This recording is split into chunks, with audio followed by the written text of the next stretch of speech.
As a young man, there are a lot of things I wished I had learned in the confines of my home. For example, male puberty. I had to learn about it outside, and this exposed me to a lot of rubbish.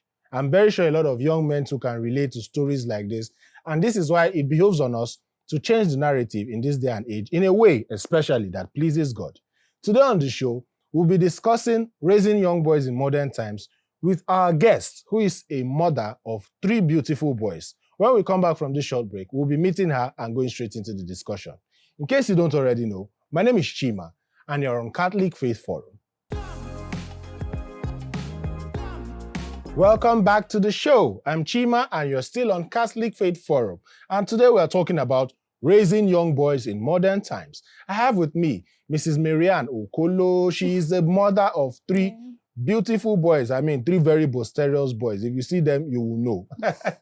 Welcome. You mean handsome boys? Handsome boys, yes. I think all of them are beautiful too. So Thank you. Thank you for having me. all right. So yeah, tell us, how old are your children? Okay, like you said, my name is Okolo Maryanne. I'm a mom of 3 boys.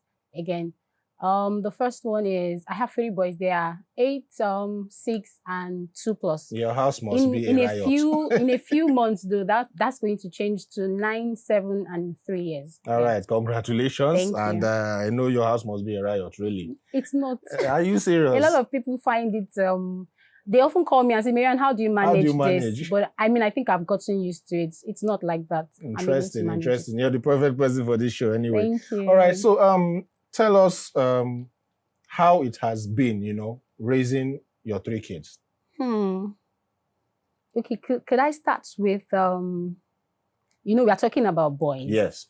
And I would generalize it because raising children is similar, even with boys and girls.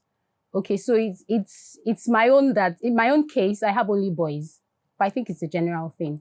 So, but raising them it's been a learning curve. I've learned.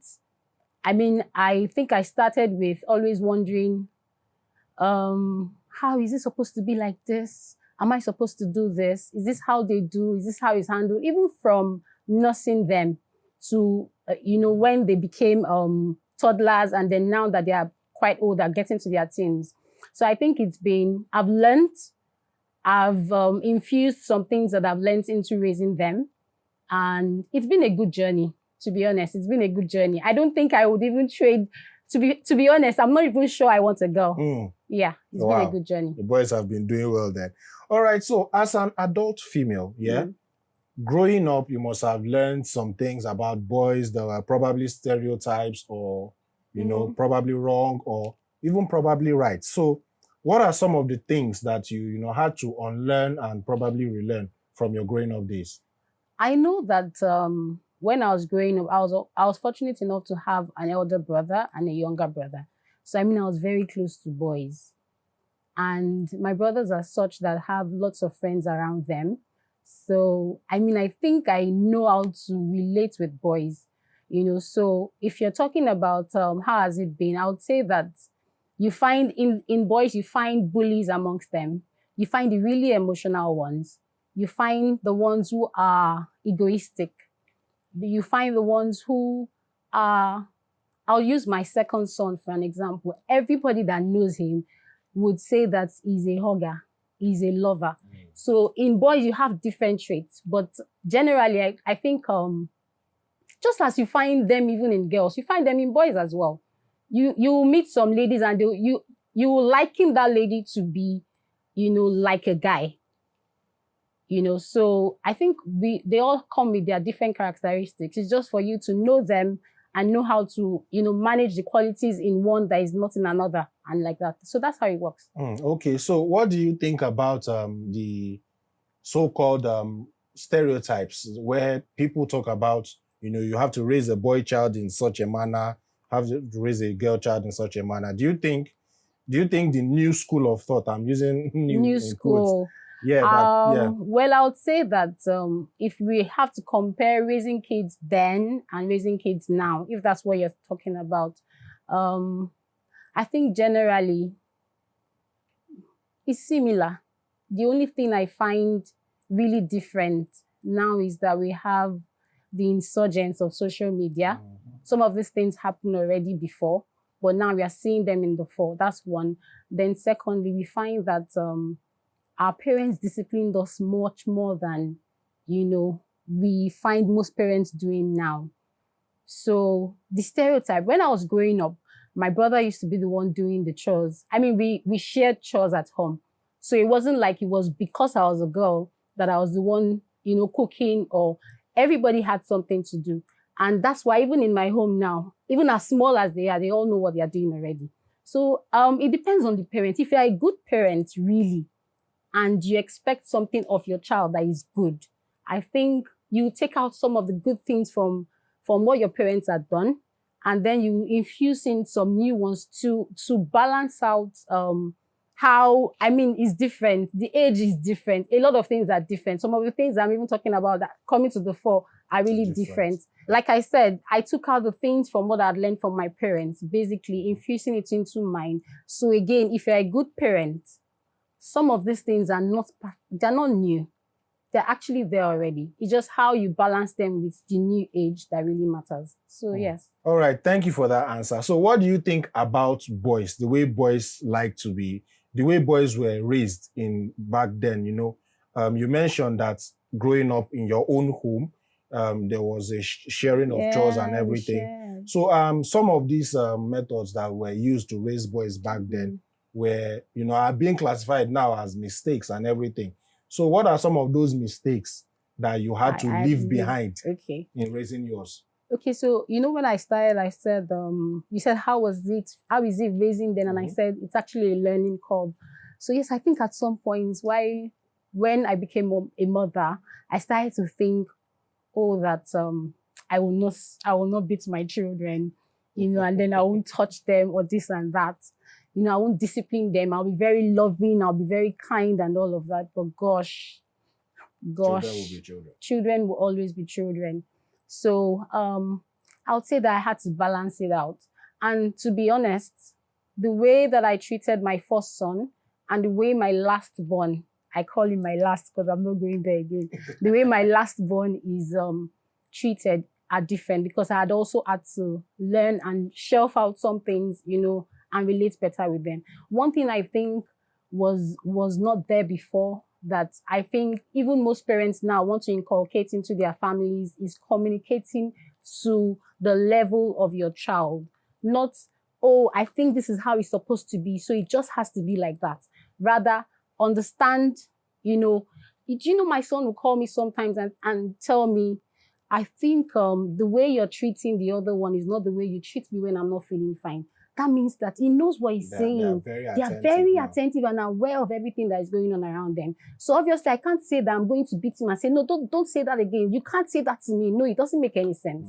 Rather, I'm talking to him to understand that, oh, no, it's not because of that. But when you were not feeling fine, I also did this. So you should understand. So, so I just, I wouldn't say I don't discipline them, but I manage it so well. Even at this point, I don't think I even touch them anymore. I just talk to them. There's something I even do for the youngest one now, which is instead of taking him to the naughty corner, I just say, I won't be your friend again. And it works very well. Even the others, I won't be your friend again. And it works very well. So yes, I've shelved out discipline completely. And then I communicate better with them. So if there's anything happening to them in school, they're coming back and they're already explaining, Mommy, this person said this person said that. So yes, communicating well with your children, and then not particularly sparing the rod, but making sure that they know what is right and wrong, and they will correct them. Yes, correct them so it won't happen again. Awesome. Thank you so much for that. We'll be going on a short break now, and then we'll continue our discussion on raising boys in modern times. When we come back, we'll be focusing specifically on raising boys in this day and age. Stay with us. Welcome back to the show. We've been talking about raising boys in modern times with Mrs. Maryanne Okolo, a mother of 3 boys, and she has been sharing her experiences on the home front. Now we want to talk about raising boys now, in this day and age. There's been a lot of changes with the times. Like you said, social media is booming. Kids now have access to, gadgets. They are very hands-on. They are very attentive. Absolutely. The filter children used to have back then, they don't have it now. And a lot of things. So how much changes have you seen, from your time to now? How do you gauge the changes, and how positive or negative are they in general? Okay, generally, I would say that, like I always say, these things happened before. I mean, it's just coming to the fore because we now have everybody, once anything happens, they're holding their camera already to record, so it's just about balancing it out. So in my own, for instance, like you mentioned, the internet, and so the kids now watch Netflix. So there has to be parental Meanwhile, we used to wait for 4 o'clock. Exactly. So they know a lot of things. They have access to a lot of things already. So I think the best way to manage it is, especially these things are from the foundation. Like sometimes we watch a movie together and I didn't even tell them. But once they see, I don't know how they got it, but once they see a scene, because there are actually some movies that are for children. However, there are some scenes yes, scenes. Exactly. So, but they find those scenes, and to my amazement, even when I'm not there, maybe I bump into them, they didn't know I was there, and then I bumped into them and I saw that scene. They are looking away, or they are doing something else. I think it was after noticing that I had to talk about it with them, so it's just about telling them what is right and what is wrong. Making sure that, they are adhering to those instructions. No, when you're watching it, you have to just follow your own, only open your own portal. Do not open daddy's portal or mom's own. Just always do that. Or generally, just make sure that you're timing them to watch things that are only suitable for them, either educational, social or whatever. Just make sure that you're managing it in such a way that they filter, they only take the things that are necessary for them, because before you know it, you might not be there and then something else happens and they see it already. They pick up, and these kids are very smart.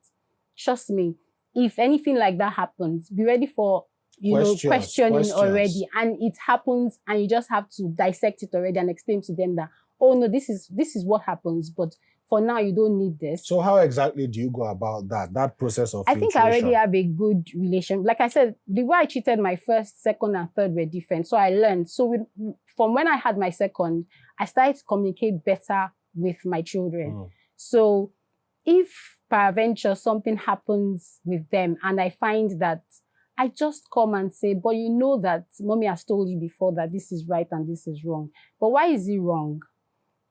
Especially my second is very inquisitive.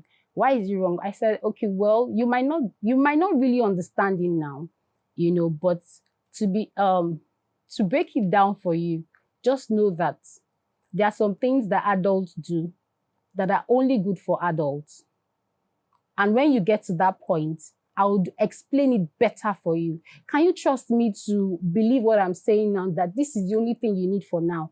As time goes on, I'm going to explain it better so you understand. Because I find it difficult to actually come down to the level of explaining that sex. And it's important though.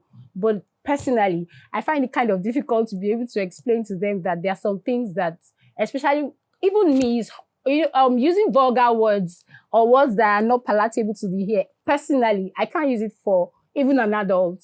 Then I'm using it for the kids. So I just tell them that, what, for now, if it's a thing that has to do, okay, for instance, we are saying parental care. They're putting this movie is for 7 years plus. That means the youngest not watch it. cannot watch it. And they're asking, oh, why can't but they already put it. You can't watch it. When you're older, you watch it. Okay, so only the elders can watch the one that is 13. Those things, I'll explain to them at their level. But when it comes to scenes that are more prone to, or is inclining more to really, really adult stuff, I just tell them that for now, this is what you need to know. As time goes on, I'll explain it to you. Don't forget, I will explain. We'll revisit this topic again, but I'll explain it to you better because you would understand it better then. At that time. Yeah. Do you think there's a right way and a wrong way to raise boys, especially in this day and age? I think bottom line is raising kids well. We all have different family goals. So my own family goal is different from yours. Some people are more, they are more independent oriented. Some people want everyone to be, to be together and all of that. So if you have all those different goals, like I was saying, when I was growing up, I used to just always pray my rosary on the road, and it became a habit. So I already know the plan for my children. This is what I want for them. This is the kind of person I want them to be in future. So I just have to follow it through. There's no perfect template. Really, sometimes some things even happen and I'm wondering, but I did this and I did this. How come this is happening? And I've spoken to them about it. You just have to stay consistent with whatever plan it is that you have, whatever goal it is that you have. So raising children generally, as far as you have a goal for your family, you have a goal for your children. Once they are not keeping to it, make sure that you keep being consistent to explain to them that, with the message, that this is what you want and this is how it's going to be. If you work towards that, you achieve it. So I can't really say that raising boys and raising girls are different. The peculiarities of boys and girls is just probably the fact that biological makeup. Yes, just biological makeup. So once you have a genuine reason for wanting that child to get to a particular, you have a goal for that child, whether you're a boy or a girl, you just make sure that you keep to it. So raising boys now, just be consistent with your goals, be consistent with your plan, be consistent with instilling those morals, because trust me, they won't hear it once, they won't hear it twice. They might even go out and pick some other things. But you also have to make sure that you're communicating, whether boy or girl, you're communicating with your children, because that's the only way you get to understand when they meet these challenges outside. They're like, Mommy, no, but this is not what you said. How come this is happening to me now? So when they meet those challenges, just make sure you are consistent with your goals. You are communicating with them always. You stay communicating with them, especially when they start to grow. Mm-hmm. And when we get to school, sometimes before, the middle boy will always hug me in front of everybody. But now he's no longer. But now I keep reminding him and saying, don't tell me you won't hug me today, but he will do it. So even when they are growing into older boys, they are still consistent with that plan and goal. So it's not really different. For boys and girls, I feel, this is my own personal opinion and observation based on the way it has been with me. That makes it like that, yeah. All right, thank you so much. I've been having quite a blast learning from you and your experience on raising young boys and children in this modern day. We'll be going over right now to Nonso, who is going to give us our Saint of the Week. And when we come back, we'll be talking more about raising children who have started growing and the role of faith in this. Stay with us.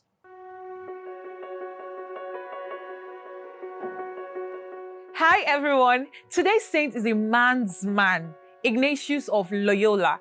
He was born in 1491 and grew up loving God and his faith in a very wild and free manner, arguing with people and defiantly practicing his faith. He was quite the radical growing up, as he did what he wanted if he thought it was right and regardless of what people thought.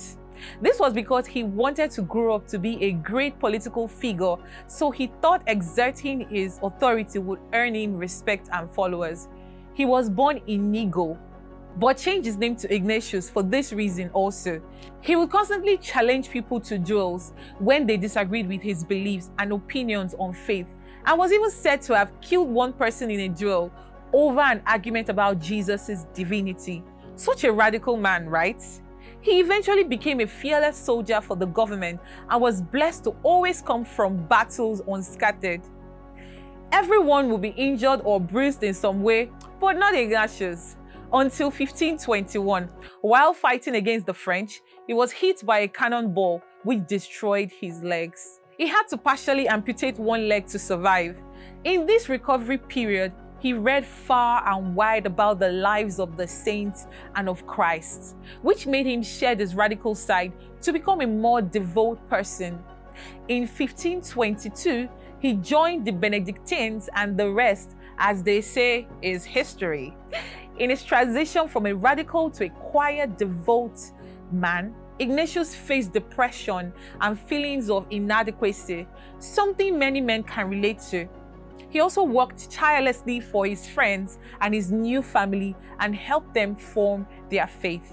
Eventually, Ignatius and his friends would become the Jesuits, the Society of Jesus, a body of priests whose core mission was rooted in education and challenging the status quo.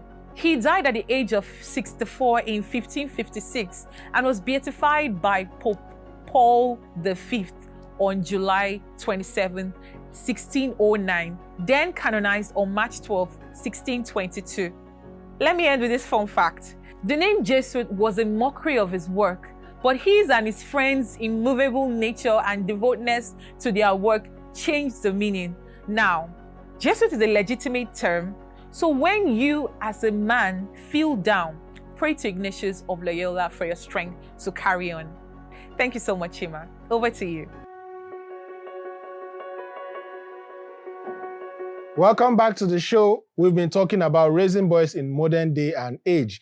And Mrs. Maryanne Okolo has been sharing her experience on this issue. So right now we're going to talk about raising children and how the role of faith comes into play. So first of all, before we go into that, you said your children are growing and all of that. They've started to make decisions for themselves. How do you deal with that peculiarity? Like you earlier mentioned, this one does not hug you again because he now chooses to do so. So how do you deal with all of those peculiarities? You mean with the different children? As they're growing older. I just blend with the time. I think, like I said, once you're communicating well with your children, even as they grow older, they tell you these things. So you just know, oh no, you can't do that. You just have to, have you forgotten? Don't you love me anymore? So you can't know. So once you're communicating well with your children, I think you'll be able to blend even with the times and changes. Or when they even know there's a girl in their class that they like, or a girl likes them, or they generally just come and say, I think this person likes me, it's because I communicate with them.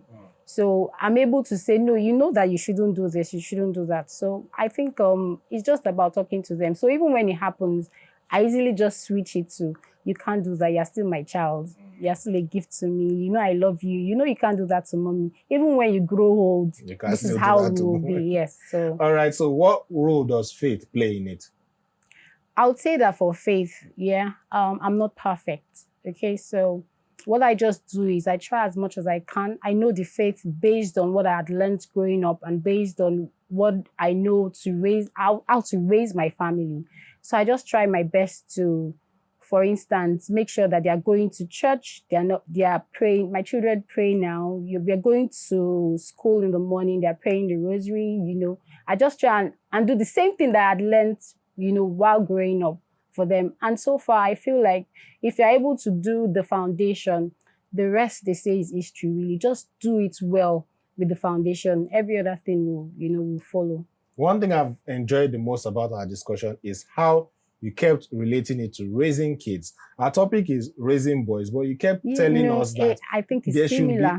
There should be no distinction because kids will be kids. Yes. The boys and the girls of today will grow up to become the men and the women of tomorrow. Exactly. And the empathy, the love with which you raise them is what they will give to the future generations. Thank you so much for doing this with us. Thank you. It's been amazing listening It's a pleasure. sharing your experiences with us. Pleasure. All right, so right now we're going to take a quick break for today's episode of Know Your Faith. Stay with us.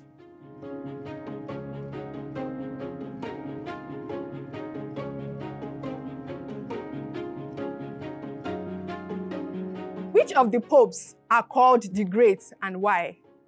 Hello and welcome to another exciting episode of Know Your Faith. My name is Judith and today we'll be looking at the popes that are called the Great and why. We have three popes we call the Great. They are Pope St. Leo the Great, Pope St. Gregory the Great, and Pope St. Nicolas the Great. It is important to note that the Catholic Church didn't officially call them great. They became great by popular acclamation at the time of their death and by the fact of history. Pope St. Leo's papacy was marked by greatness. He tirelessly preached against the heresies of Manichaeism, Pelagianism, Priscillianism, and Nestorianism. In particular, Leo fought against the heresy of Eutyches, who denied the apostatic union, which is the union of the divine and human natures in the person of Jesus Christ. He issued the famous tome, which condemned Eutyches and clearly taught the mysteries of the Incarnation. He wrote, "The true God, Jesus, therefore, was born with complete and perfect nature of true man. He is complete in his nature and complete in ours." Leo was also a courageous leader. In 452, he met Attila the Hun, known as the Scourge of God, and succeeded in saving Rome from being sacked. Tradition holds that at the meeting, Attila saw Peter and Paul wielding swords above Leo, and this ominous threat motivated Attila to retreat. For this reason, Leo was called the Shield of God. During a time of decline for the Roman Empire, Leo sought to strengthen the church. He suppressed surviving pagan festivals and closed the remaining pagan temples. He sent missionaries to Africa, which was being ravaged by the barbarians. He instituted many reforms, including imprisoning strict discipline on the bishops. Next pope is St. Gregory the Great. St. Gregory is called great because his pontificate was marked by greatness. He restored clerical discipline and removed unworthy bishops and priests from office. He protected the Jews from persecution. He fed those who suffered from famine and ransomed those captured by barbarians. He negotiated peace treaties with the barbarian invaders, converting many of them. He sponsored many missionaries, including St. Augustine of Canterbury, whom he sent to England, St. Columban, who evangelized the Franks, St. Linda, who converted the Spanish Visigoths, who were still Arians. These ones denied the divinity of Jesus. He was a great teacher, and he made meaningful contributions to the liturgy for the Mass. He revitalized the Mass and is credited with instituting what is commonly called Gregorian chants, the practice of offering 30 successive Masses upon the death of a person. Gregorian Masses also bears his name. Gregory is credited with being the founder of the medieval papacy. Despite his many accomplishments and abilities, he was a humble man. He took as his official title, Servant of the Servants of God, the official title of the Pope till this day. He is a doctor of the church and is considered the last of the Western Church fathers. The next is St. Nicolas the Great. He was born in the 9th century and is not as well known as the other two great popes. He is nevertheless recognized as one of the great popes in the official list of popes in the Vatican Annual. At a time when secular rulers not only were gaining earthly power, but wanted to control the church, he preserved the prestige and authority of the papacy. He was a champion of the poor, a patron of the arts, and a reformer of clergy and laity alike. He also sponsored missionary work to Bulgaria and to Scandinavia under the leadership of St. Ansgar. In all, he exercised his office with the highest personal integrity. When one considers the great work of these three popes, it is easy to understand why they have come to be called the Greats. They were great in their example of holiness, as witnessed in their preaching, teaching, evangelization, and leadership, especially in times of persecution and hardship. So a question for you: which recent pope do you think deserves the title, the Great? Let us know in the comments section. Don't forget to like, share, and subscribe to our channel. Until next time, be bold, be Catholic.